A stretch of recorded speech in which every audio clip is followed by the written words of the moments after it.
Bienvenidos a su programa semanal, El Testigo Fiel y Verdadero. Mi nombre es Alberto. El tema de hoy lleva por título El fin del templo y de sus actividades. Pero antes de seguir adelante, quisiera hacer una oración. Querido Padre, con tu Espíritu Santo, haz posible que este tema sea entendido y que las personas sinceras que de verdad desean conocer estas verdades les pueda hacer efecto en sus vidas y les sea de bendición. Gracias por ello, en el nombre de Jesús. Amén. Dice la Biblia por boca del apóstol Pablo, cuando él hablaba a los atenienses y nos habla a nosotros también: el Dios que hizo el mundo y todas las cosas que en él hay, siendo Señor del cielo y de la tierra, no habita en templos hechos por manos humanas, ni es honrado por manos de hombres, como si necesitase de algo, pues Él es quien da vida y aliento y todas las cosas. Obviamente lo que Pablo está diciendo es que Dios trasciende templos y no depende de ninguno de sus templos para vivir. La honra de Dios, su gloria, viene por lo que Él es y no por las manos que construyen templos e imágenes de Dios. Él está por encima de todo y de todos. La pregunta sería: ¿por qué entonces mandó construir un tabernáculo y después un templo y luego otro?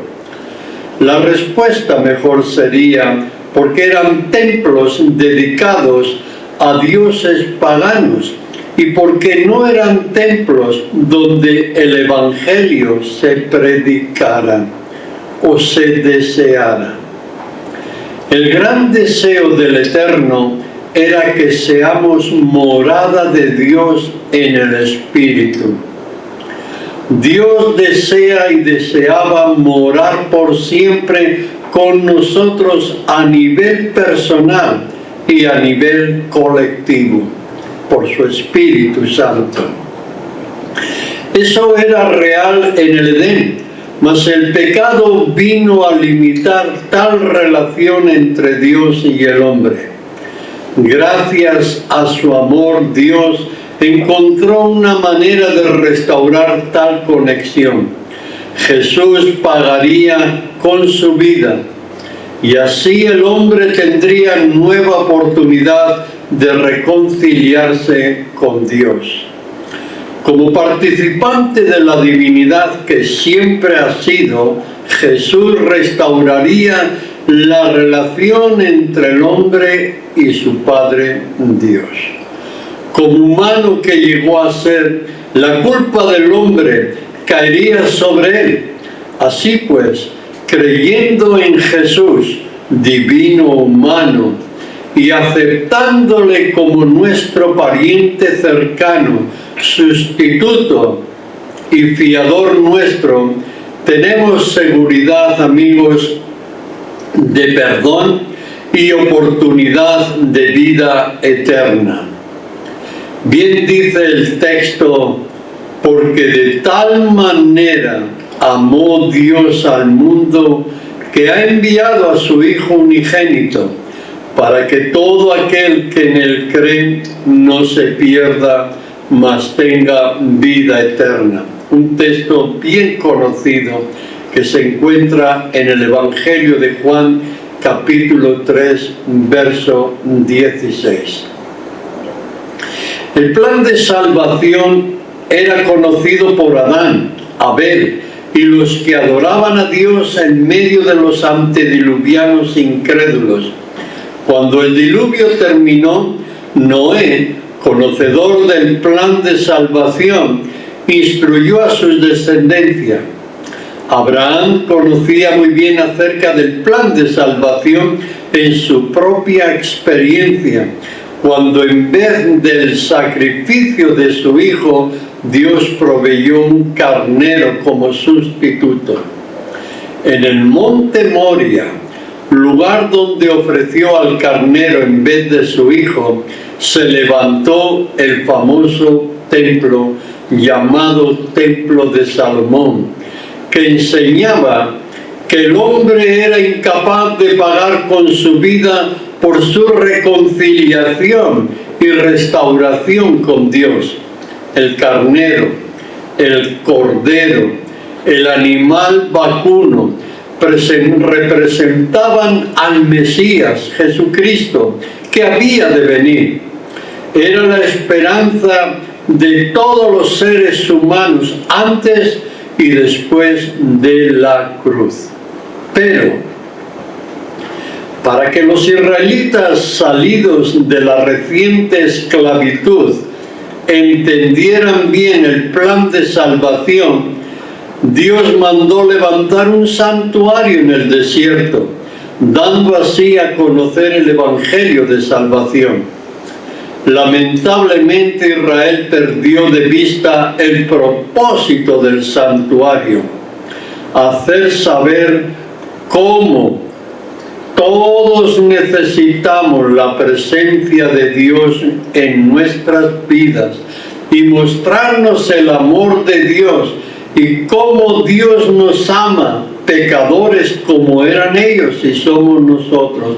Por eso el Señor dijo: habitaré entre vosotros.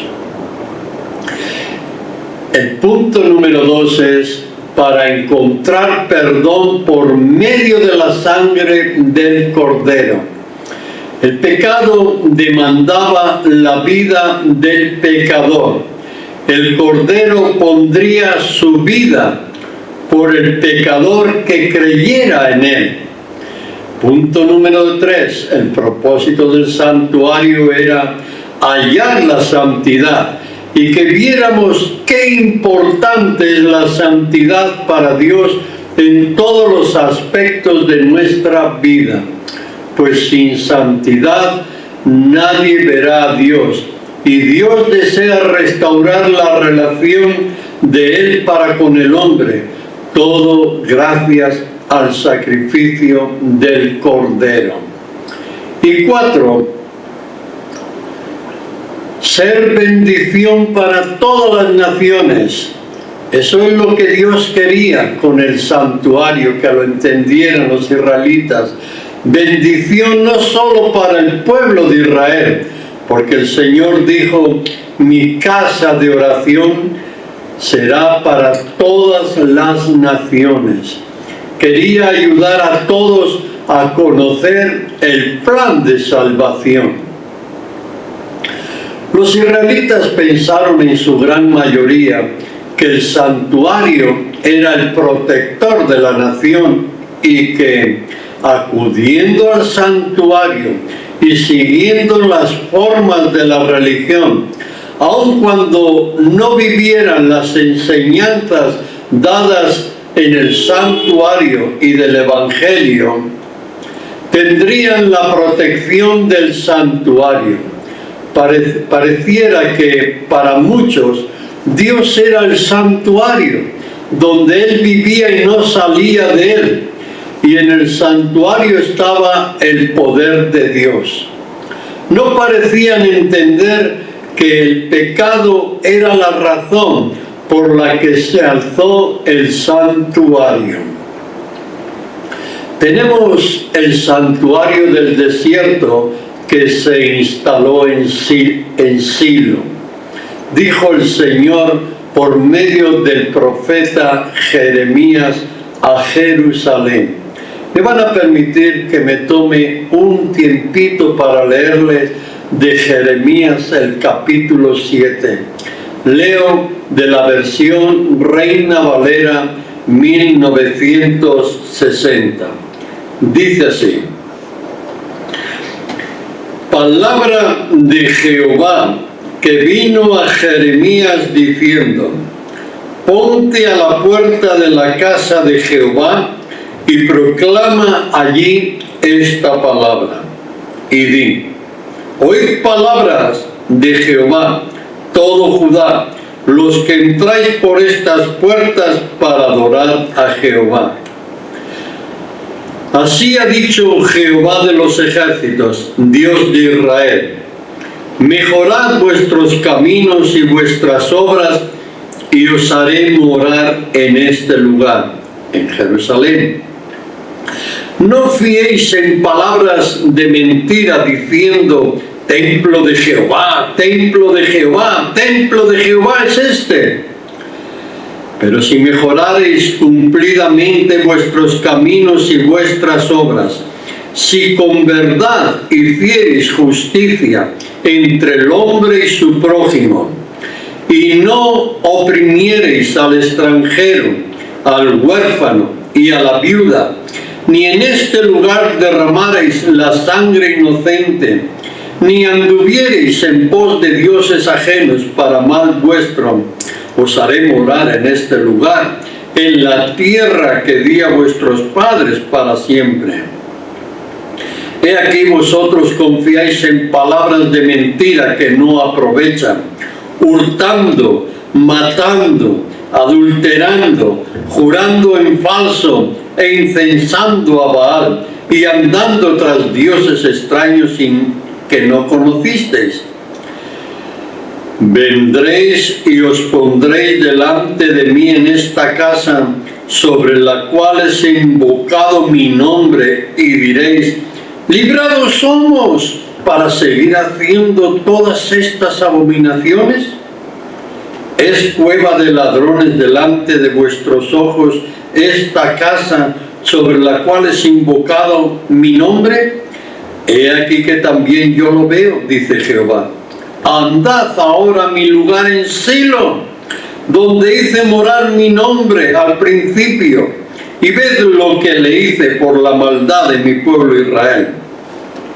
Ahora ved pues, por cuanto vosotros habéis hecho todas estas obras, dice Jehová, y aunque os hablé desde temprano y sin cesar, no oísteis, y os llamé y no respondisteis, haré también a esta casa sobre la cual es invocado mi nombre, en la que vosotros confiáis, y a este lugar que di a vosotros y a vuestro padre, como hice a Silo. Os echaré de mi presencia como eché a todos vuestros hermanos, a toda la generación de Efraín. Tú, le dice a Jeremías el Señor, pues no ores por este pueblo, ni levantes por ellos clamor ni oración, ni me ruegues, porque no te oiré. ¿No ves lo que estos hacen en las ciudades de Judá y en las calles de Jerusalén? Los hijos recogen la leña, los padres encienden el fuego y las mujeres amasan la masa para hacer tortas a la reina del cielo y para hacer ofrendas a dioses ajenos, para provocarme a ira. ¿Me provocarán ellos a ira? Dice Jehová. ¿No obran más bien ellos mismos su propia confusión? Por tanto, así ha dicho Jehová el Señor: he aquí que mi furor y mi ira se derramarán sobre este lugar, sobre los hombres, sobre los animales, sobre los árboles del campo y sobre los frutos de la tierra. Se encenderán y no se apagarán. Así ha dicho Jehová de los ejércitos, Dios de Israel: añadid vuestros holocaustos sobre vuestros sacrificios y comed la carne, porque no hablé yo con vuestros padres, ni nada les mandé acerca de holocaustos y de víctimas el día que los saqué de la tierra de Egipto. Mas esto les mandé diciendo: escuchad mi voz, y seré a vosotros por Dios, y vosotros me seréis por pueblo, y andad en todo camino que os mandé, para que os vaya bien. Y no oyeron, ni inclinaron su oído, antes caminaron en sus propios consejos, en la dureza de su corazón malvado y fueron hacia atrás y no hacia adelante. No me oyeron ni inclinaron su oído, sino que endurecieron su cerviz e hicieron peor que sus padres. Tú pues les dirás todas estas palabras, pero no te oirán. Los llamarás y no te responderán. Les dirás, por tanto, esta es la nación que no escuchó la voz de Jehová su Dios, ni admitió corrección.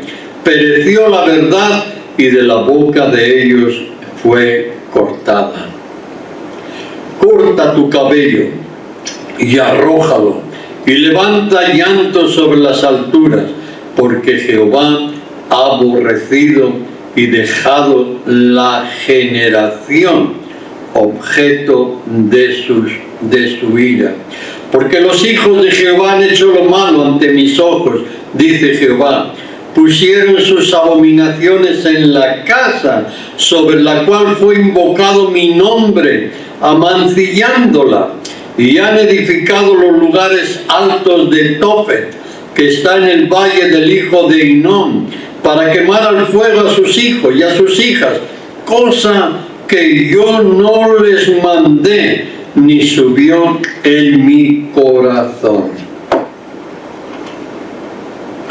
Desafortunadamente, Jerusalén tuvo que ir en cautiverio a Babilonia y el templo fue destruido, como Dios lo había anticipado y dicho a Salomón. En el día después de la consagración del templo le dijo el Señor a Salomón: mas si vosotros os volviereis y dejareis mis estatutos y mandamientos que he puesto delante de vosotros, y fuereis y sirviereis a dioses ajenos y los adorareis, yo os arrancaré de mi tierra que os he dado, y esta casa que he santificado a mi nombre, yo la arrojaré de mi presencia, y la pondré por burla y escarnio de todos los pueblos, y esta casa que es tan excelsa será espanto a todo el que pasare y dirá: ¿por qué ha hecho así Jehová esta tierra y a esta casa? Y se responderá: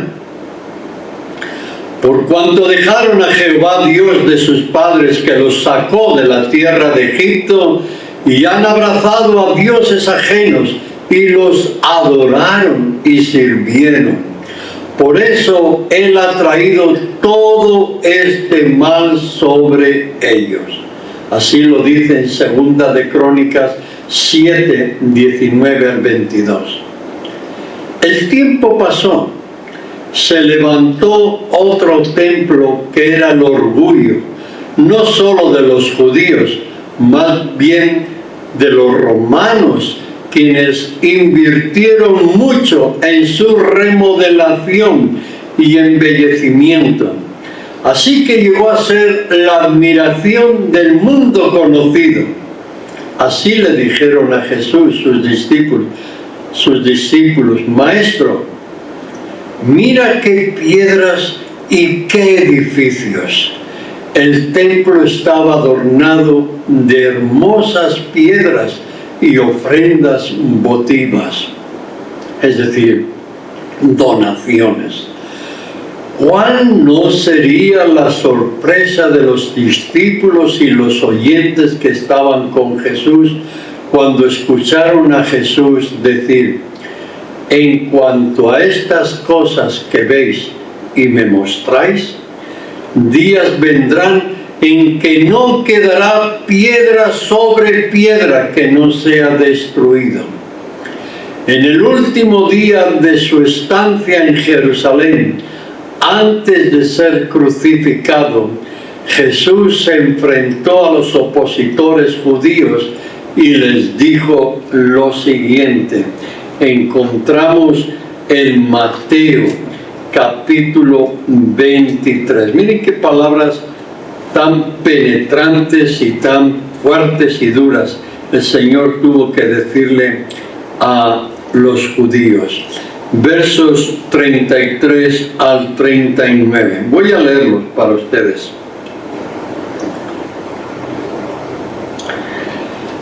Serpientes, generación de víboras, ¿cómo escaparéis de la condenación del infierno?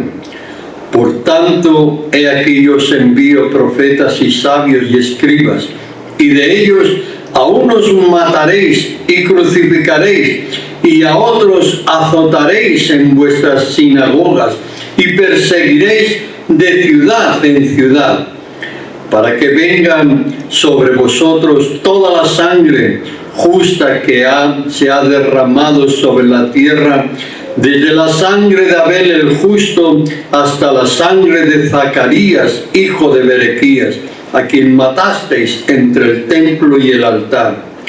De cierto os digo que todo esto vendrá sobre esta generación. Y ahora viene la despedida de Jesús.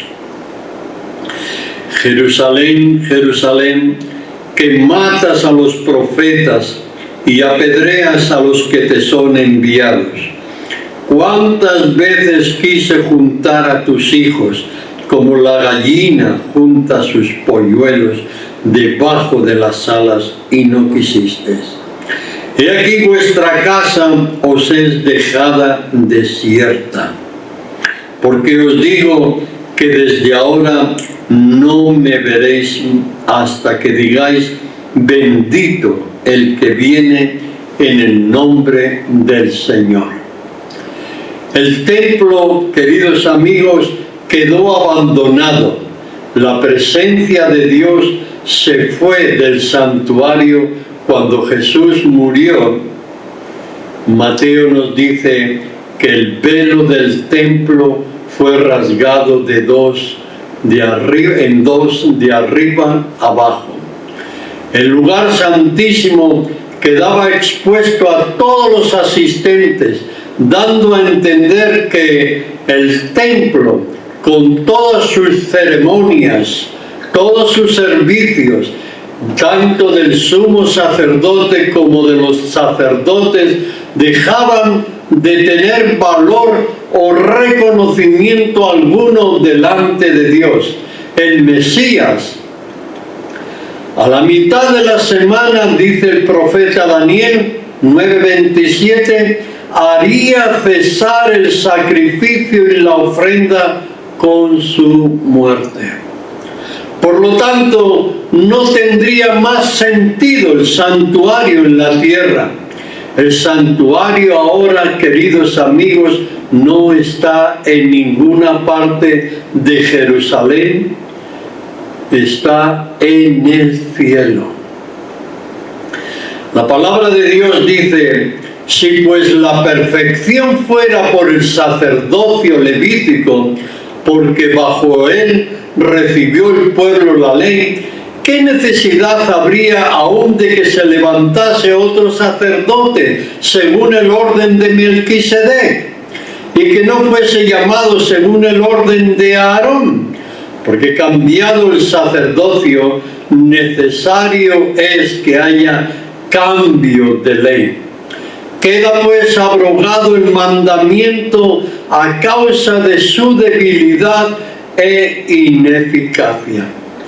Tenemos tal sumo sacerdote, el cual se sentó a la diestra del trono de la majestad en los cielos, ministro del santuario y aquel verdadero tabernáculo que levantó el Señor y no el hombre. Si Cristo estuviese sobre la tierra, sigue diciendo Pablo a los hebreos, ni siquiera sería sacerdote, habiendo aún sacerdotes que presentan las ofrendas según la ley, los cuales sirven a lo que es figura y sombra de las cosas celestiales, nos dice en el capítulo 7 y en el capítulo 8 del libro a los hebreos. El santuario terrenal, tabernáculo, es símbolo para el tiempo presente, según el cual se presentan ofrendas y sacrificios que no pueden hacer perfecto en cuanto a la conciencia al que practica ese culto, ya que consiste solo en comidas y bebidas de diversas abluciones y ordenanzas acerca de la carne, impuestas hasta el tiempo de reformar las cosas. Pero estando ya presente Cristo, sumo sacerdote de los bienes venideros, por el más amplio y más perfecto tabernáculo, no hecho de manos, es decir, no de esta generación, y no por sangre de machos cabríos ni de becerros, sino por su propia sangre, entró una vez para siempre en el lugar santísimo, arriba ya en el cielo, habiendo obtenido eterna redención. Porque no entró Cristo en el santuario hecho de mano, figura del verdadero, sino en el cielo mismo, para presentarse ahora por nosotros, y no para ofrecerse muchas veces, como entra el sumo sacerdote en el lugar santísimo cada año con sangre ajena. Así también Cristo fue ofrecido una sola vez para llevar los pecados de muchos. Eso dice en el capítulo 9, versos 9 al 12 y versos 24 al 28 del mismo capítulo. Y sigue diciendo Pablo en Hebreos, porque la ley, teniendo la sombra de los bienes venideros, no la imagen misma de las cosas, que dijimos, la sombra, no la imagen, nunca puede, por los mismos sacrificios que se ofrecen continuamente cada año, hacer perfectos a los que se acercan. Todo lo que se abolió fue la sombra de los bienes venideros, no la imagen misma. Es decir, que cuando Cristo murió en la cruz, el templo, sus servicios, sus sacrificios, los sacerdotes, el sumo sacerdote, ya no tenían razón de existir. Ahora Cristo está intercediendo como sumo sacerdote por nosotros en el santuario celestial. Él es el sumo sacerdote en el templo de Dios, en el cielo. Noten bien ahora, donde está el arca del pacto, y dentro de ella se encuentran las tablas de la ley de Dios, es decir, los 10 mandamientos. Y esto lo encontramos en el Apocalipsis capítulo 11 y verso 19. Amigos, por esa ley seremos juzgados, pues cualquiera que guardare toda la ley, pero ofendiera en un punto, se hace culpable de todos los mandamientos. Santiago 2:10. ¿Qué se abolió con la muerte de Cristo en la cruz del Calvario? Es la pregunta. Número 1. Se abolió el sacerdote levítico debido a su debilidad e ineficacia. Número 2. Se abolió el templo y sus servicios de Jerusalén. Perdió todo sentido para Dios. Ahora tenemos el tabernáculo celestial y además el templo judío fue destruido por el general romano Tito en el año 70 después de Cristo. ¿Qué más se abolió con la muerte de Cristo? Se abolieron las ofrendas y sacrificios que no pueden hacer perfecto en cuanto a la conciencia al que practica ese culto. Número 4. se abolió la ley, es decir, el sacerdocio, tabernáculo terrenal, ofrendas y sacrificios que se ofrecen continuamente.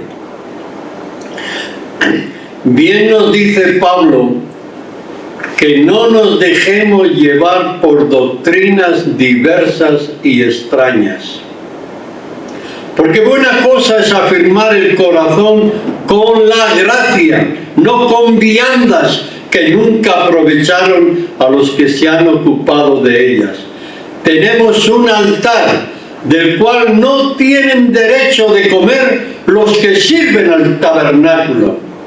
Se abolió todo lo relacionado con el templo.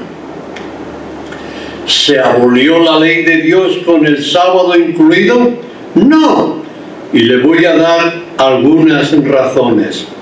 Número 1.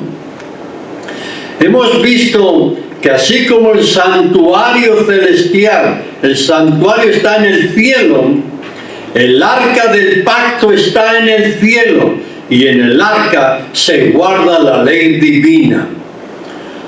Número 2. Por la ley, los 10 mandamientos que están en el arca seremos juzgados, como nos lo dice Santiago. Número 3. En el nuevo pacto, noten bien esto, amigos, el Espíritu Santo nos dice: pondré mis leyes en la mente de ellos y sobre su corazón las escribiré. ¿Cómo podemos decir que la muerte de Cristo tiró por el suelo la ley de Dios? En ninguna manera. Vemos pues que la ley a la que Pablo se refiere, que ya está terminada, no es la ley de los 10 mandamientos, sino todo lo que apuntaba hacia la imagen misma que es Cristo y su obra sacerdotal en los cielos. La sombra, todo lo relacionado con el servicio y propósitos del templo, fue eliminada por la realidad que es Cristo y su ministerio en los cielos como sumo sacerdote en el tabernáculo celestial. Lamentablemente, amigos, cuando las personas leen acerca de la ley, la palabra ley la entienden como que abarca el templo, sus servicios y los 10 mandamientos, pero como he tratado de explicar, son dos cosas diferentes.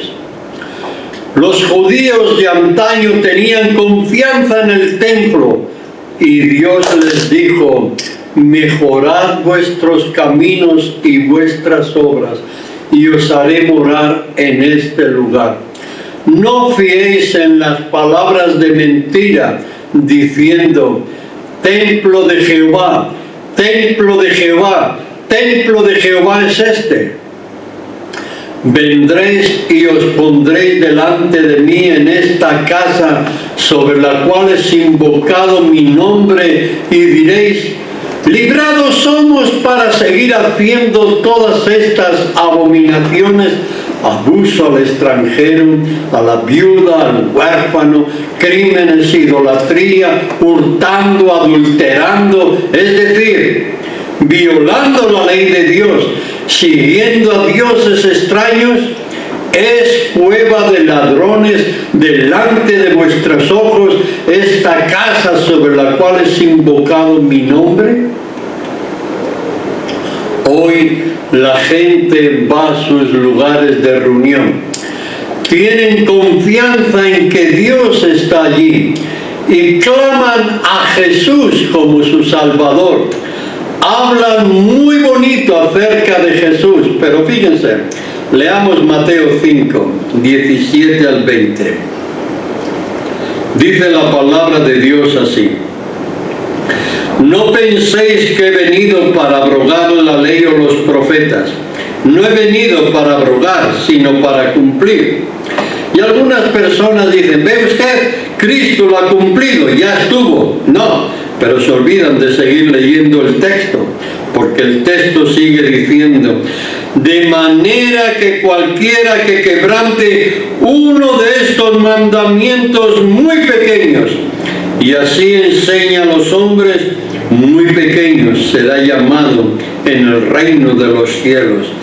Mas cualquiera que los haga y los enseñe, este será llamado grande en el reino de los cielos. Porque os digo que si vuestra justicia no fuere mayor que la de los escribas y fariseos, no entraréis en el reino de los cielos. ¿Qué hacían los escribas y fariseos? Se sentaban en la cátedra de Moisés y Jesús dijo: todo lo que os digan hacer, hacedlo, pero no hagáis como ellos. ¿Por qué? Porque eran una bola de hipócritas. Y una persona hipócrita es aquella persona que dice que hay que hacer, pero no vive la palabra que predica. Y hoy en día hay cantidad de pastores, cantidad de laicos que hablan muy bonito de Jesús. Y hasta algunos dicen que se les enchina el cuero cuando hablan de Jesús. Pero cuando uno les dice de obedecer la ley de Dios, dicen: eso es para otras personas, no es para mí. Y saben, amigos, no es contra la ley de Dios en su totalidad, es contra el sábado. Hermano, es contra el sábado. Fíjese lo que Jesús dice en el capítulo 7. Fíjese, verso 21 en adelante, al 27. No todo el que me dice Señor, Señor entrará en el reino de los cielos, sino el que hace la voluntad de mi Padre que está en los cielos. Muchos me dirán en aquel día: Señor, Señor, ¿no profetizamos en tu nombre, y en tu nombre echamos fuera demonios, y en tu nombre hicimos muchos milagros? Entonces les declararé: nunca os conocí, apartaos de mí, hacedores de maldad. Cualquiera pues que me oye estas palabras y las hace, le compararé a un hombre prudente que edificó su casa sobre la roca. Descendió lluvia, vinieron ríos y soplaron vientos y golpearon contra aquella casa y no cayó. ¿Por qué? Porque estaba fundada sobre la roca, sobre Cristo y sus palabras. Pero cualquiera que me oye estas palabras y no las hace, le compararé a un hombre insensato que edificó su casa sobre la arena. Y descendió lluvia, y vinieron ríos, y soplaron vientos, y dieron con ímpetu contra aquella casa y cayó, y fue grande su ruina. Querido amigo, si no somos obedientes a la palabra de Jesús, de nada nos valdrá nuestra profesión religiosa. En el templo antiguo se tenía obras, la ley. Eran muy celosos de la ley, de lo que en el templo se realizaba, pero no tenían fe en Jesús como el Salvador. Hoy se tiene fe en Jesús, pero no hay obediencia.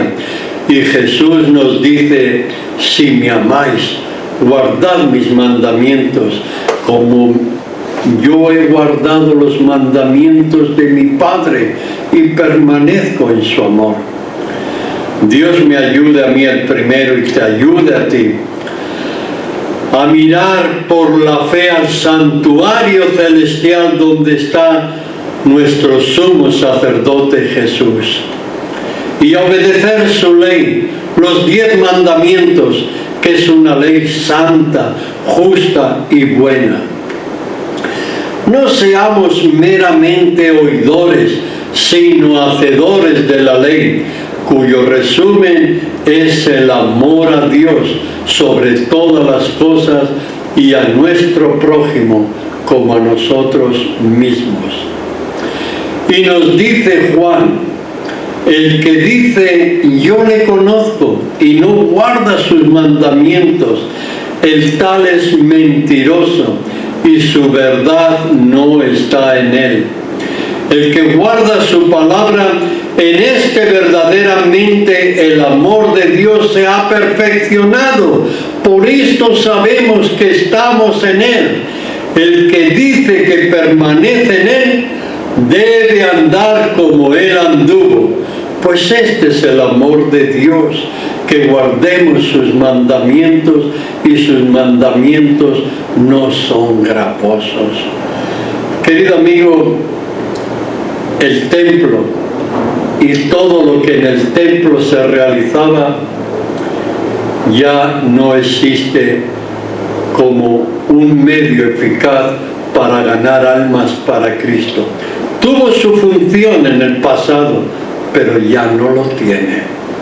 Así que todos aquellos hermanos evangélicos que están muy contentos porque se está levantando un templo en Jerusalén, están lamentablemente errados, seriamente errados. Y hermano y amigo, y mi hermana, yo te digo una cosa: después de meditar en ellos, si te toma tiempo, vuelve a escucharlo, por favor. Toma nota. No te dejes guiar por tu pastor o por el sacerdote. De hecho, les voy a decir con mucha pena que lo que el sacerdocio católico hoy en día realiza no es más que un engaño, porque la sangre de Cristo no se puede derramar día tras día. Se realizó una vez, nada más una vez, y ya no hay que hacer otro sacrificio.